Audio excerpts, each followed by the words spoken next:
There's clear teaching, and I'm going to go through this, very clear teaching on what a tongue actually is. A tongue, or the gift of language, is a prayer or praise that's focused, it's Godward, it's towards God. That's what the gift of language is. It's upwards, it's towards God. It's not a prophetic message or a teaching towards people.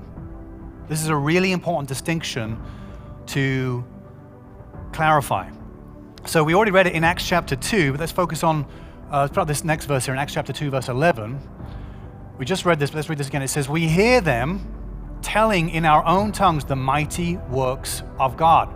So the disciples, on the day of Pentecost, when the Holy Spirit rushes upon them, there's a sound of a rushing wind, there's tongues of fire, an exceptional experience. What we see happening is they're not getting personal words. They're not like communicating messages to people.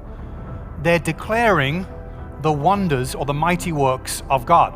1 Corinthians chapter 14, verse 2 says, "For the one who speaks in a tongue speaks not to men, but to God.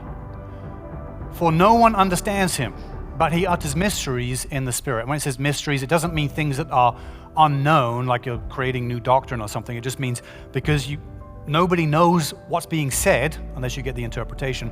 But typically no one knows, if you're just praying a tongue, no one knows it unless they get the interpretation. Then it's a mystery. I don't know what I'm saying. Other people who hear it don't necessarily know what I'm saying. But the one who gets a tongue, so put that verse back up again, will you? Those three words there, not to men, let that sink in. This is the Bible's teaching on tongues.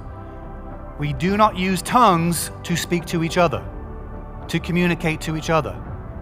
There's some nuance to this, and I'll get to it in a second, but we have to understand that these are upward-focused exaltation and worship towards God. That's what we're examining here and looking at here with the gift of tongues. When you like and subscribe, this video reaches more people.